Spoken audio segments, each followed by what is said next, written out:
Praise the Lord. फिर से एक बार हम प्रभु को स्तुति और धन्यवाद करेंगे कि परमेश्वर ने दूसरे सत्र में सच्चा विश्वास या ट्रू फेथ इस विषय में जो है परमेश्वर ने हमें जिस प्रकार पहले सत्र में आशीष किया है, जहाँ पर जो अहम सच्चाई कि हमें किस प्रकार से परमेश्वर के ऊपर कॉन्फिडेंस में रहना है, उनके वचनों के ऊपर कॉन्फिडेंस रहना है। और साथ ही साथ हमने ये भी सीखा कि इस प्रकार के विश्वास के लिए धीरज की आवश्यकता है। और अब अब्राहम से लेकर हमने कई उदाहरणों को देखा और सचमुच में परमेश्वर ने इस सत्र में आशीष किया है। अब आइए हम दूसरे सत्र की तरफ चलते हैं इस ट्रू फेथ के विषय को लेकर। So I next want to go on to the second thing which is dependence upon God. परमेश्वर के ऊपर निर्भर रहने वाला एक ऐसे जो है विषय है, जो दूसरा विषय है जिसकी तरफ मैं आपका ध्यान को ले चलना चाहता हूँ। Faith is not only confidence in God. विश्वास केवल परमेश्वर के ऊपर एक भरोसा ही नहीं, लेकिन परमेश्वर के ऊपर निर्भरता भी है। और सबसे सुंदर जो है उदाहरण पवित्र शास्त्र में यीशु मसीह ने जो है डाली और पेड़ इसका जो है दृष्टांत दिया था। नहीं, Jesus used of the tree and its branches as a example to explain how we can be depending upon God. नहीं, हम कैसे परमेश्वर के ऊपर निर्भर रह सकते हैं। मैं दाख हूँ और तुम डालियां हो। यूहन्ना 15 अध्याय 5वां वचन। I am the vine, you are the branches. If you remain in me and I in you, you will bear much fruit. Apart from me you can do nothing. मेरे बगैर तुम कुछ नहीं कर सकते हो। सो मैं वो दाख हो, तुम वो डाली हो, और तुम्हें जो है मुझ में बने रहना है। मैं तुझ में बना रहूंगा, तभी तुम फलवंत हो सकते हो। मेरे बगैर तुम कुछ नहीं कर सकते हो। आई एम नथिंग, मैं कुछ भी नहीं हूं। What can I do apart from Christ. मैं मसीह के अलावा क्या कर सकता हूं? कुछ नहीं कर सकते हैं। नहीं, it's that helpless dependence upon God that's pictured in the branch and the tree. ये जो उदाहरण दिया गया, किस प्रकार हम जो है एक बिन सहारे हम परमेश्वर के ऊपर निर्भर रहते हैं। जिस प्रकार एक डाली जैसे पेड़ के ऊपर निर्भर रह रही है, उस डाली के जरिए से फल को आए, ठीक उसी प्रकार से हमारे जिंदगी में भी हम यीशु मसीह के ऊपर निर्भर रहना है। उनके बगैर हम कुछ नहीं कर सकते हैं।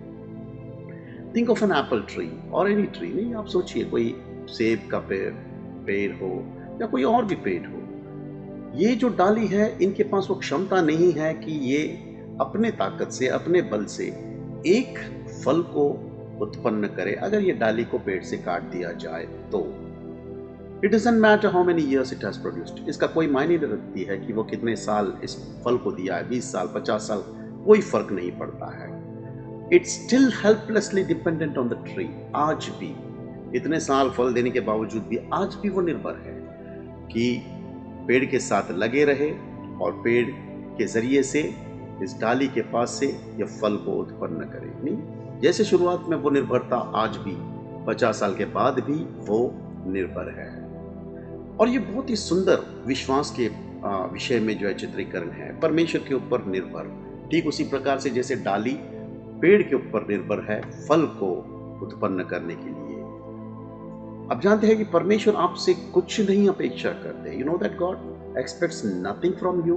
कुछ नहीं अपेक्षा करते। ठीक उसी प्रकार से जैसे जो एक डाली है वो अपने आप से कुछ नहीं उत्पन्न कर सकती है।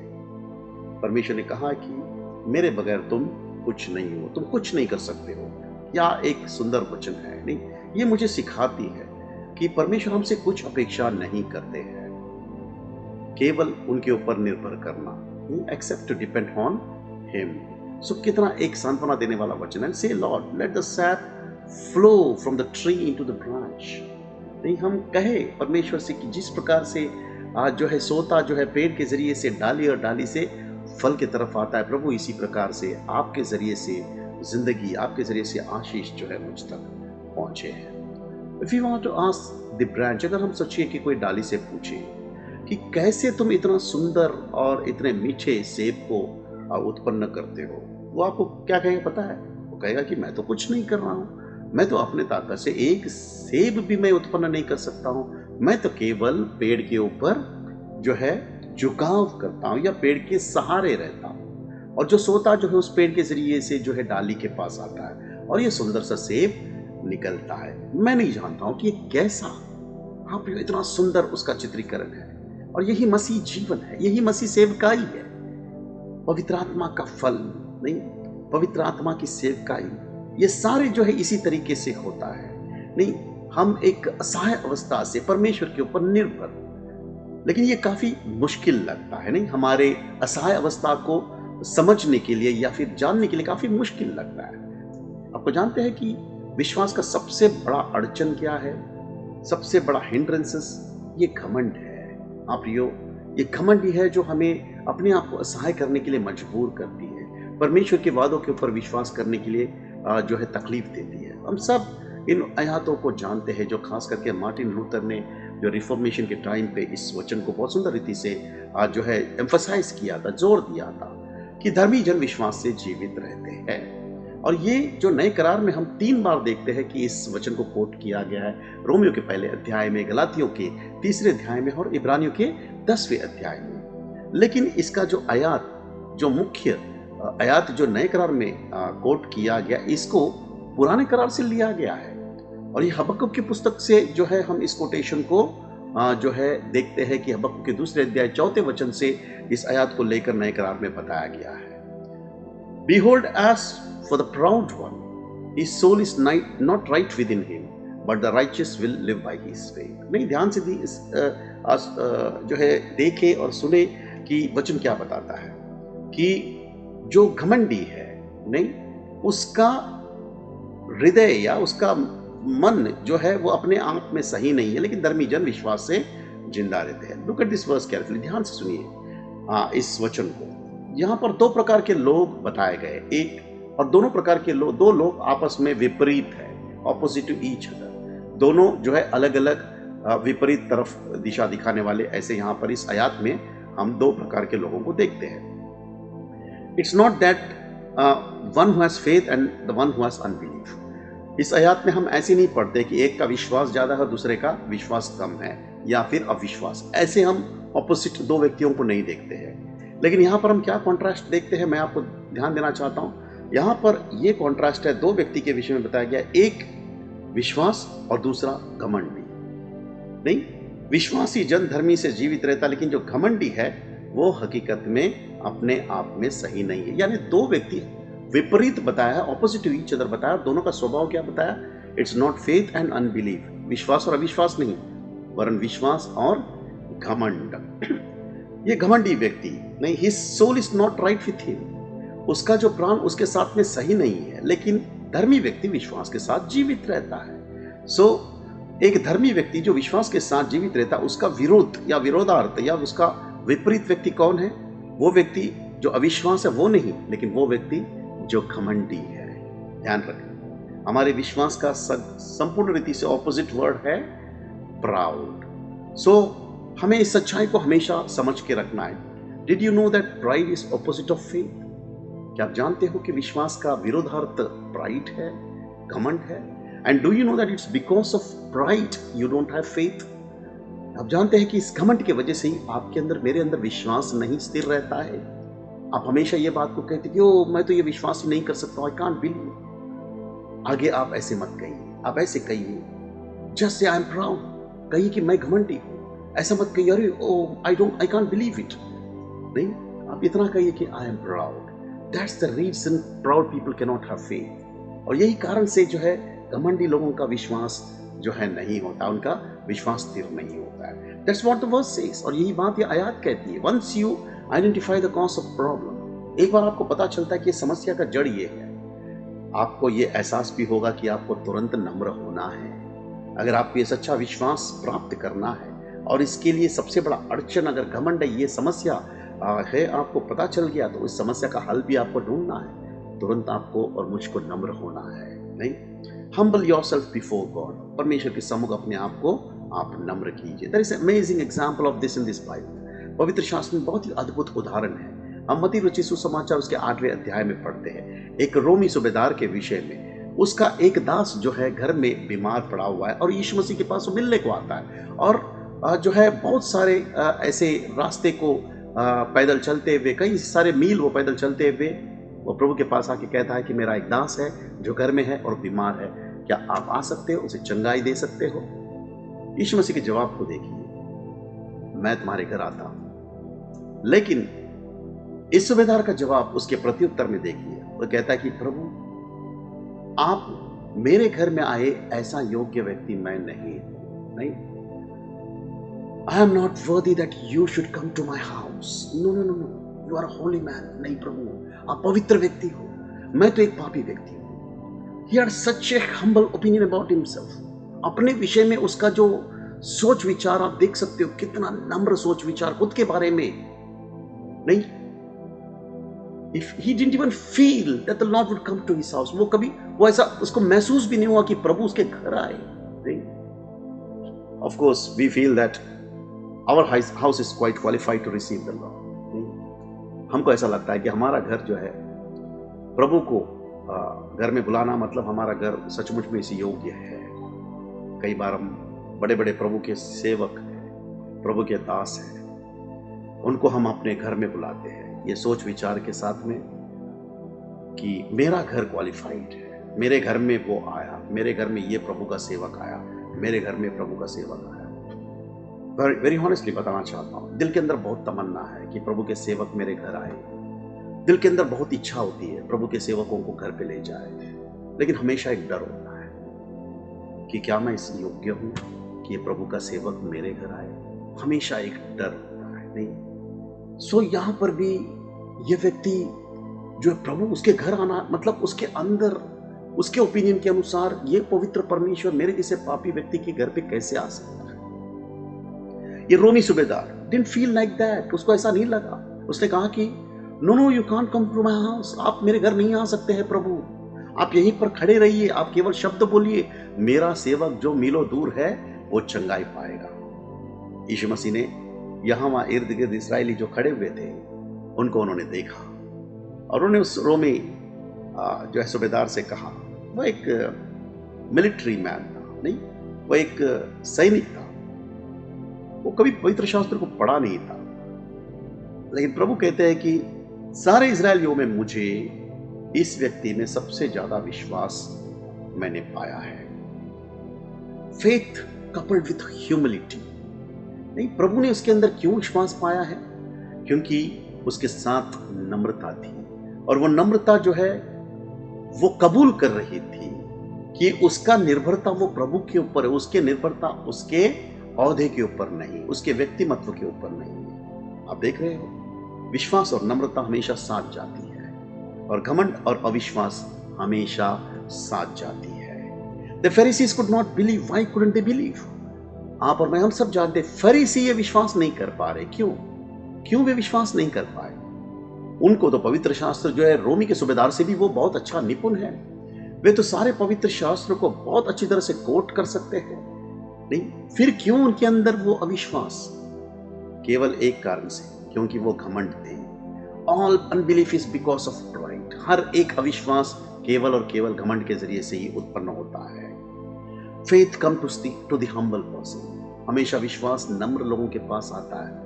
याद रखिए प्रियो, when you think of Adam, नहीं, आप जब भी आदम के विषय में सोचते हो, आप जानते हो कि आदम को परमेश्वर ने उस वाटिका में रखा।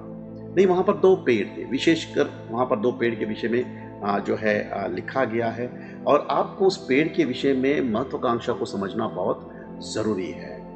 दिस ट्रू, ये जो 2 पेड़ है, ये कोई ऐसे ही 2 साधारण पेड़ नहीं है, लेकिन ये 2 पेड़ जो 2 जिंदगी के अलग अलग सिद्धांतों का वो जो है चिन्हात्मक रूप में वहां पर जो 2 पेड़ लगाए गए हैं। नहीं, एक जो है विश्वास की जिंदगी का पेड़ हम कह सकते हैं, और दूसरा अविश्वास की जिंदगी का पेड़, नहीं, हम ऐसे कह सकते हैं। उसको नाम तो बहुत सुंदर रीति से दिया गया। हम सब जानते हैं जीवन का वृक्ष का फल है, एक भले और बुरे के ज्ञान का वृक्ष का फल है, लेकिन हम उसके सिद्धांतों को हम देखेंगे। जीवन के 2 सिद्धांतों को वो हमको प्रतिनिधित्व करती है।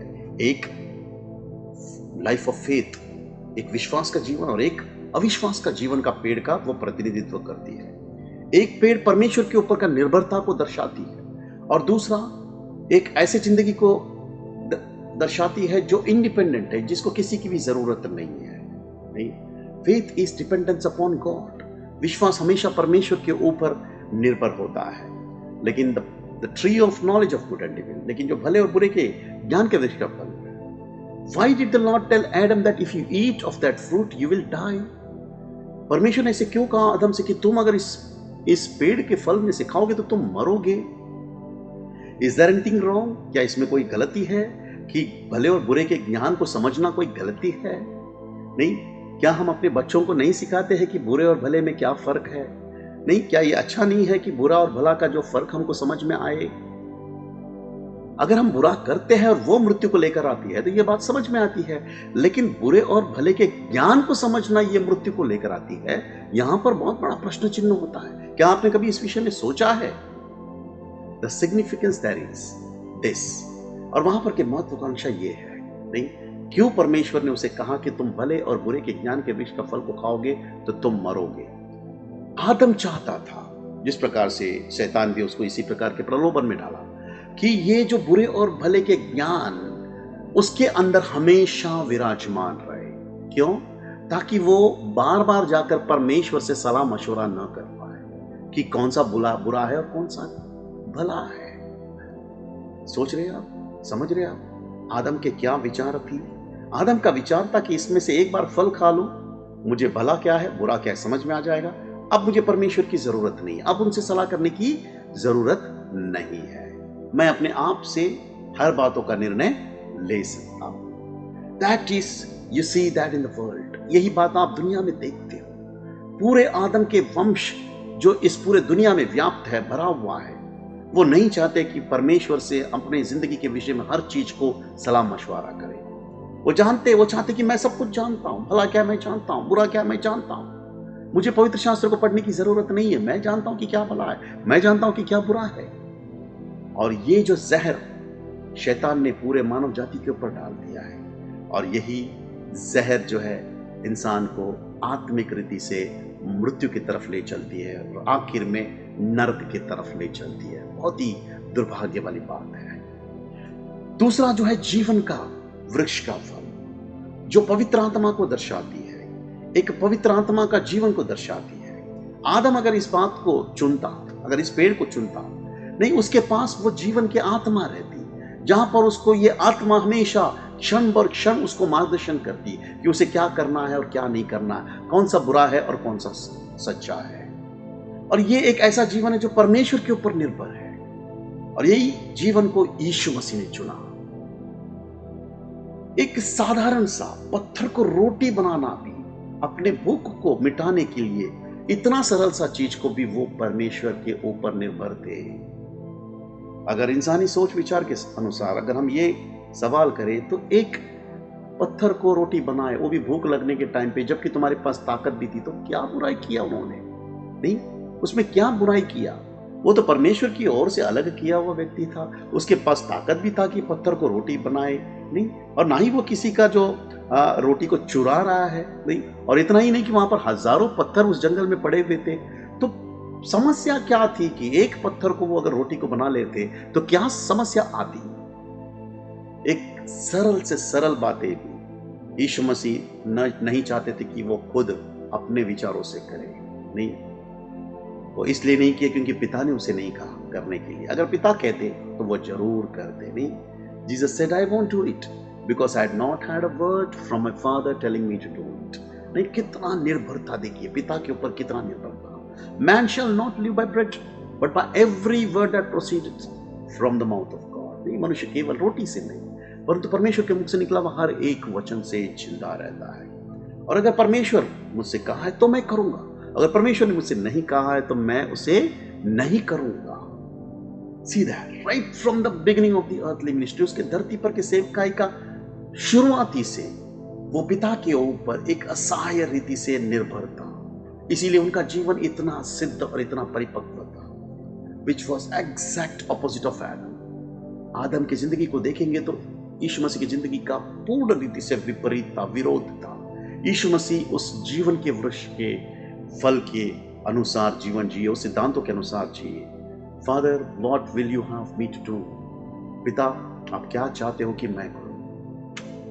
Even when there was a great revival, एक जगह पर बहुत ही अद्भुत बेधारी आई थी और बहुत सारे लोग जो है चंगाई पाए, परिवर्तित हुए।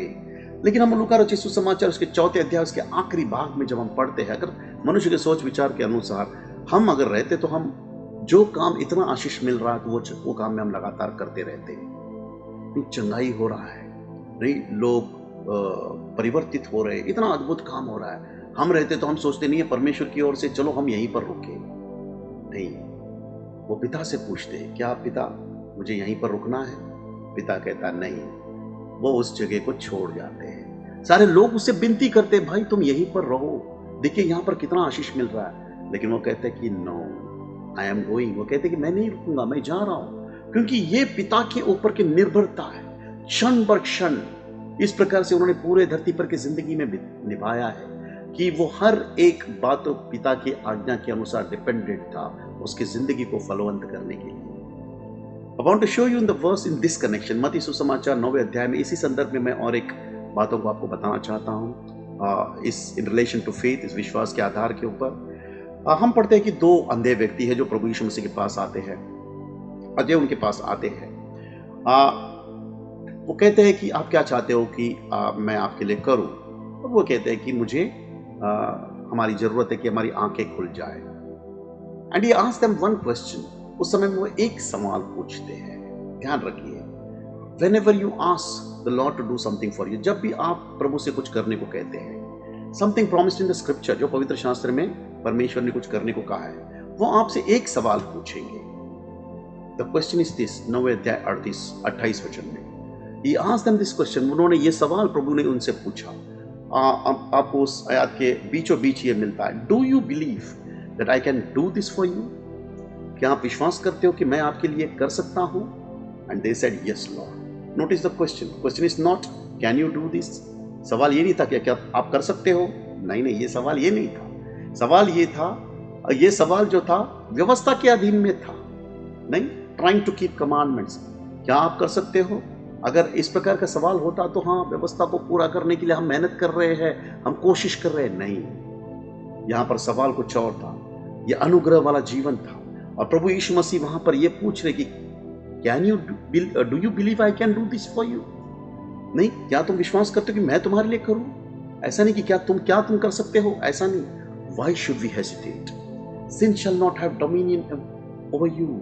पाप तुम्हारे ऊपर प्रभुता नहीं कर सकती है, तो फिर हम संकोच क्यों कर रहे हैं? जी, यीशु मसीह कहते हैं कि क्या तुम विश्वास करते हो कि मैं तुम्हारे लिए कर सकता हूं? परमेश्वर आज हमसे भी ये सवाल पूछ रहे हैं, क्या तुम विश्वास करते हो कि पाप तुम्हारे पर प्रभुता नहीं करेगी? Our confidence is in Lord, हमारा भरोसा प्रभु के ऊपर है, हमारे ऊपर नहीं, हमारे अंदर नहीं। Don't look for faith with in yourself. मैं ये पहले सत्र में बताया था, विश्वास को आप अपने अंदर मत देखो कि आपके अंदर विश्वास है या नहीं है। नहीं, परमेश्वर के ऊपर भरोसा आपको रहना है जो बाहर है। नहीं, think of A picture, just एक चित्रीकरण आपको मैं सोचने के लिए लगा रहा हूँ। हियर इज ए रिवर, यहाँ पर एक छोटा सा नदी है और उसके ऊपर एक पुराना जो पेड़ की डाली है वो पड़ी हुई है, जिसके ऊपर से लोग एक ओर से दूसरी ओर जा रहे हैं।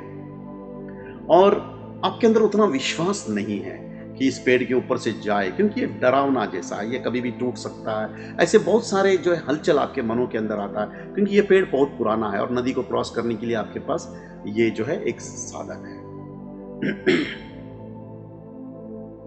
लेकिन अचानक आप उसके बगल में 100 कदम दूर आप और एक ब्रिज को देखते हो जो इसी नदी को क्रॉस कर रही है, और आप देख रहे हो कि ये जो ब्रिज है ये कंक्रीट का है।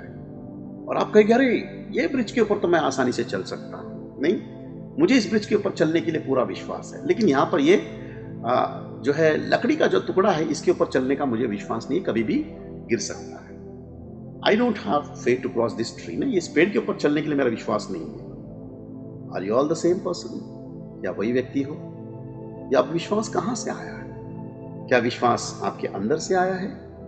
नहीं, ये बेस्ड ऑन समथिंग आउटसाइड, जो बाहर कुछ है उसके आधार के ऊपर आपका विश्वास उत्पन्न हुआ है। नहीं, उस पेड़ के ऊपर आपको चलने का विश्वास नहीं था, लेकिन जैसे आपने कंक्रीट के ब्रिज को देखा, आपका विश्वास आ गया है।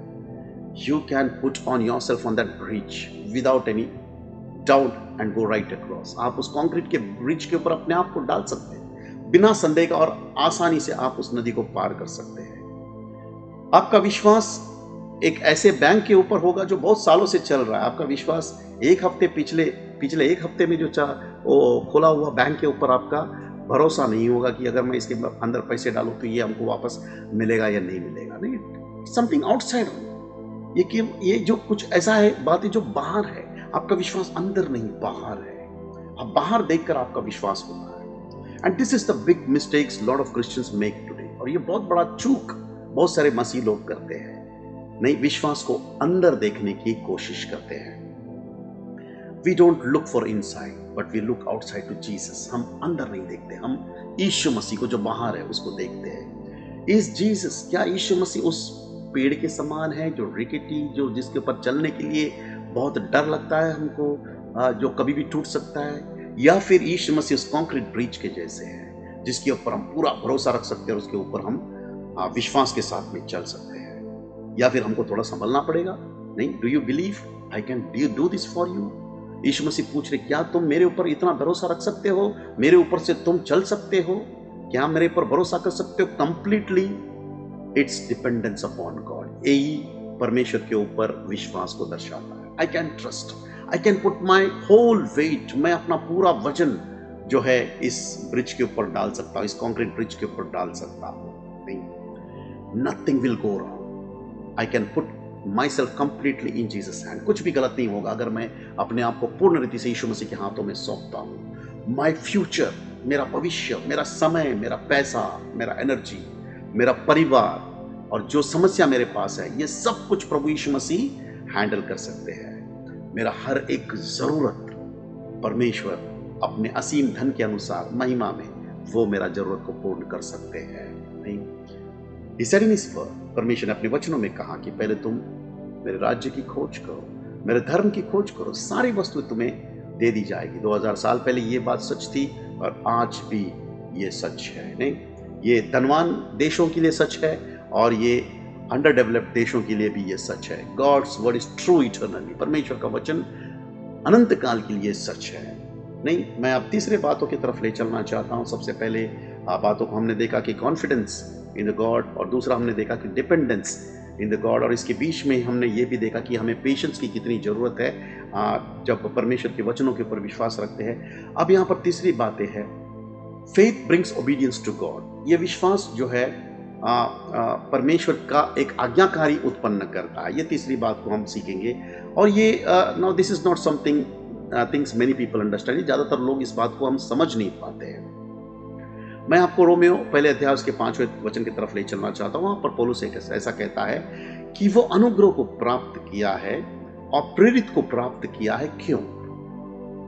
क्योंकि वो विश्वास के जरिए से आज्ञाकारिता को प्राप्त करे। पूरे देश के, पूरे दुनिया के हर एक राष्ट्र में जो है जाकर उसको समाचार सुनाने के लिए। द ओबीडियंस ऑफ फेथ, नहीं, एक आज्ञाकारिता, विश्वास का आज्ञाकारिता। पुराने करार में आज्ञाकारिता था लेकिन विश्वास का नहीं था, भय का आज्ञाकारी था। Obedience of fear. अगर मैं आज्ञा ना मानूं तो परमेश्वर मुझे दंड देंगे। नहीं, it was the obedience of reward. पुराने करार में आज्ञाकारिता था इनाम के लिए। नहीं, परमेश्वर अगर मैं आज्ञा का पालन करूंगा तो मुझे इनाम देंगे, मुझे आशीष देंगे, मुझे चंगाई देंगे, मुझे बहुतायत का धन देंगे। Now it is obedience of faith in the new covenant. नए करार में ये आज्ञाकारिता है लेकिन ये विश्वास का आज्ञाकारिता है। यहां पर डर वाला आज्ञाकारिता नहीं है, यहां पर रिवॉर्ड वाला नहीं है, ये विश्वास वाला आज्ञाकारिता है। That is I believe that whatever God is said, I believe that it is for my good. ये विश्वास का आज्ञाकारिता, यानी परमेश्वर जो भी कुछ कहेंगे वो मैं विश्वास कर रहा हूं वो मेरे भलाई के लिए ही है। ये एक विश्वास। I have faith in the loving father. मेरा पूरा विश्वास है इस प्रेमी पिता के पास कि वो जो भी कुछ मुझे करने को कहेगा वो भलाई के लिए ही होगा, मेरे अच्छाई के लिए होगा। If he tells me to forgive the person who doesn't deserve to be forgive, अगर वो मुझे कहेगा कि किसी फलाने व्यक्ति को तुम्हें क्षमा करना, भले वो फलाना व्यक्ति जो है क्षमा का जो है योग्य नहीं है, मुझे उसे क्षमा करना क्योंकि ये मेरे भलाई के लिए है। आप विश्वास करते हैं नहीं कि आप अगर किसी को क्षमा नहीं करते हो तो आप अपने आप को नुकसान पहुंचा सकते हैं? पवित्र शास्त्र अगर कहते हैं कि तुम किसी भी बात में व्याकुल मत हो, प्रभु के ऊपर अपना बोझ डाल दो, यानी ये हमारे भलाई के लिए है। नहीं, एवरीथिंग ही सेज, कुछ भी वो बात कहे हमको, अपने आप को इनकार करो, क्रूस को उठाओ, खुद के लिए आप मर जाओ, ये सब कुछ भलाई के लिए है। We see the great example of Jesus who gladly went to the cross. बहुत अच्छा उदाहरण प्रभु यीशु मसीह को हम देखते हैं जो बहुत ही खुशी के साथ उन्होंने क्रूस के तरफ गए। नहीं, लेकिन पुराने करार में कोई क्रूस नहीं थी, वहां पर ऐसी कोई बातें नहीं थी जो दुख उठाना, आशीष पाने के लिए कोई दुख उठाना या पीड़ा या इस क्रूस का जरिया, ऐसा कोई पुराने करार में हमको देखने को नहीं मिलता है। लेकिन नए करार में प्रेरित जो थे वो ज्यादा आशीषित या धनवान लोग ऐसे नहीं थे, बहुत प्रॉस्परस लोग नहीं थे। It is because God didn't bless them. क्या इसलिए कि परमेश्वर ने उनको आशीर्वाद नहीं किया है? पौलुस और पतरस ने भी बहुत दुख उठाए। परमेश्वर ये हमको नए करार में बताना चाहते कि यीशु मसीह हमारा बहुत बड़ा उदाहरण है कि पिता अगर कहते हैं कि तुम क्रूस पे चला जाओ तो बिना सवाल किए वो क्रूस का मृत्यु को गले लगाया है। That's the obedience of faith. ये विश्वास का आज्ञाकार्य है। परमेश्वर ने बोला है तो मेरे भलाई के लिए, वो क्रूस पे चढ़ना के लिए भी बात क्यों ना हो, मैं विश्वास के साथ में क्रूस पे चढ़ूंगा, even if it mean suffering, भले ही वो दुख उठाने के विषय में क्यों ना हो। नहीं, और परमेश्वर अगर हमको इस धरती के ऊपर आज डेमोन्स्ट्रेट करना चाहते, लोगों को बताना चाहते, क्या डेमोन्स्ट्रेट करना चाहते जो पुराने करार में वो नहीं कर पाए। पुराने करार में वो आज जो जिस प्रकार से लोगों के सामने प्रकट कर पाते, वो पुराने करार में वो नहीं कर पाए। I have a people on earth. परमेश्वर आज ये प्रकट करना चाहते, मेरे पास धरती पे ऐसे लोग हैं जो मेरे लिए दुख उठा सकते हैं, वे मुझ पर भरोसा करते हैं, उनके ऊपर जिंदगी में तकलीफ आने के बावजूद भी वो मुझे स्तुति करते हैं, धन्यवाद देते हैं। नहीं, ये भी इसके बावजूद भी कि उनको समझ में नहीं आ रहा है कि मैं क्यों उनको उस मुसीबत से नहीं छुटकारा दे रहा हूं, फिर भी वो मुझे धन्यवाद कर रहे हैं, फिर भी वो मुझे स्तुति कर रहे हैं। Would we call a problem very minor? नहीं, अ मॉस्किटो बाइट। हम लोग अपने मुसीबत को, अपने तकलीफों को सचमुच में एक बहुत छोटा समझेंगे अगर हम हमारे भाई, हमारे बहन जो पहले शतमान, दूसरे, तीसरे शतमान में जो दुख उठाए हैं, उनके विषय में अगर हम सुनते भी हैं तो हमारा जो दुख है उनके सामने केवल एक मच्छर के काटने के बराबर है, एक मॉस्किटो बाइट के बराबर है। Many of them were thrown to the lions. नहीं, बहुत सारे लोगों को इस शेर के पिंजरे में डाला गया है, और वे लोग केवल इसलिए डाला गया कि वो सीसर को, कैसर को प्रभु नहीं कहते। नहीं, वे लोग हमेशा कहते कि प्रभु यीशु मसीह ही उनका प्रभु है। कितने सारे मसीह लोग देखिए कि आज समझौता करते, कितने सारे क्षेत्र में, केवल इसके लिए वो सफर नहीं करना चाहते, वो दुख उठाना नहीं चाहते, क्योंकि उनको डर है कि वे इस दुनिया में कुछ खो जाएंगे। नहीं, उनका कुछ यहां पर बहुमूल्य चीज वो खो जाएंगे। They were going to lose their lives। यहां पर ऐसे लोग देखिए जो अपनी जिंदगी को खो देंगे। नहीं, उनका शेर के गुफा में उनको डाल दिया जाएगा, और यहां पर परमेश्वर उनके उस शेर के मुंह को बंद नहीं किया जिस प्रकार पुराने करार में दानियल के समय में किया था। ये शेर अपना मुंह खोल कर बैठा हुआ है और ये सारे मसीहों को वो खा गया। नहीं, और मसीहों के मुख से केवल परमेश्वर के लिए स्तुति निकल रहा है। और ये नए करार का विश्वास है प्रियो, ये नए करार का विश्वास है। हम जो विश्वासी लोग जो थोड़े थोड़े कुछ खोने के लिए हम लोग अपना समझौता कर लेते हैं, परमेश्वर हमसे अपेक्षा करते प्रियो इस विश्वास के लिए कि एक ऐसा आज्ञाकारी तुम्हारा होना है विश्वास के अनुसार कि तुम्हारे लाइफ में जो भी कुछ होता है वो अच्छे के लिए होता है। दानियल्स के मित्र को जो आग में डाला गया था, नहीं, और ये आग उनको स्पर्श भी नहीं किए गए, लेकिन नए करार के ऐसे कितने मसीहों को जो है जिंदा जला दिया गया, लेकिन उनके मुख से केवल स्तुति किया जाता है। ये नए करार का विश्वास है प्रियो। परमेश्वर आज ऐसे लोग इस धरती पर चाहते हैं जो इस प्रकार प्रकट करेंगे और परमेश्वर को स्तुति करेंगे। उनके जिंदगी के ट्रायल्स, सफरिंग्स, परसिक्यूशन जो भी कुछ क्यों ना हो, वो अपना विश्वास को कभी भी नहीं छोड़ेंगे। यीशु मसीह के ऊपर का विश्वास को कभी भी नहीं छोड़ेंगे। क्या ऐसा विश्वास आपके अंदर, मेरे अंदर है? नहीं, ऐसा आज्ञाकारिता विश्वास के प्रति जो है कि विश्वास है कि जो भी कुछ हो रहा है मेरे जिंदगी में, जिसके विषय में मैं वर्णन भी नहीं कर सकता हूं और ये भी नहीं कह सकता हूं कि परमेश्वर ने मुझे क्यों छुटकारा नहीं किया, फिर भी मुझे भरोसा है। वो भले मुझे घात कर दे, फिर भी मेरा उसके ऊपर भरोसा है। वो मेरा पिता है। वो जानते कि मेरे लिए सबसे उत्तम क्या है। ये नए करार का विश्वास है प्रियो, नहीं? और ऐसा विश्वास क्या आपके और मेरे अंदर जो परमेश्वर पा रहे हैं, नहीं? ऐसा विश्वास हमारे अंदर पा रहे, डिपेंडेंस अपॉन हिम, उनके ऊपर भरोसा, नहीं? और वो जो विश्वास के प्रति जो आज्ञाकारिता, हमारा जिंदगी जो दिन प्रतिदिन एक ऊंचे स्तर पर चले जाएगा। एक नया नया अनुभव में हम लोग आत्मिक रीति से अनुभव कर सकते हैं। नए करार का विश्वास एक स्कूल जैसा है जो एक ग्रेड से दूसरा ग्रेड, दूसरे ग्रेड से तीसरा ग्रेड, इस प्रकार जो है अद्भुत ऊंचाई की तरफ चलता है। और हकीकत में हम इस धरती पर यीशु मसीह के साथ जैसे यीशु मसीह चले वैसा ही हम लोग चल सकते हैं, नहीं? सो प्रभु सचमुच में इन वचनों के ऊपर आशीर्वाद करे, और जितने लोग भी इस वचन को सुने हैं, मैं परमेश्वर से ही दुआ करूंगा कि प्रभु आप पवित्र आत्मा के जरिए से हम सबके अंदर जो है उस विश्वास को उत्पन्न करना, जो ऐसा विश्वास जो हमारे अंदर नहीं लेकिन हमारे बाहर, हमारे सम्मुख रखे गए प्रभु यीशु मसीह ने एग्जाम्पल, उदाहरण जो है उस उदाहरण को देखकर, और परमेश्वर की जो अपेक्षा है कि वो हमारी जिंदगी में जो भी कुछ करेंगे वो केवल और केवल हमारे बेहतरी के लिए करेंगे, हमारे अंदर वो आज्ञाकारिता को भी उत्पन्न करें। आइए प्रार्थना करें। प्यारे पिताजी, आपने सचमुच में अपने वचनों के जरिए से हमें विश्वास का अर्थ को समझाया परमेश्वर, सच्चा विश्वास का अर्थ को समझाया परमेश्वर। हमें किसी भी प्रकार से प्रभु जी शैतान हमें इस विश्वास से मुकरने न पाए, हमें भरमाने न पाए। पिता, हम प्रार्थना करते हैं सचमुच में हमारे अंदर एक ऐसा विश्वास जो आपके वचन की तरफ कॉन्फिडेंस हो पिता, और इस वचन जो आपने कहा है उसके ऊपर धीरज के साथ में इंतजार करने वाले स्वभाव। पिता, हमें आपके वचन की तरफ डिपेंडेंसी, निर्भरता हो प्रभु। और पिता, हम प्रार्थना करते हैं हमारे अंदर आज्ञाकारिता को भी लेकर आना, नए करार का आज्ञाकारिता, कि हमारी जिंदगी में कुछ भी क्यों ना हो, केवल भलाई उत्पन्न हो सकती है। प्रभु, आपने आशीष किया, धन्यवाद है। छोटी सी दुआ को उद्धार करना प्रभु यीशु मसीह के नाम से हम मांगते हैं, आमीन।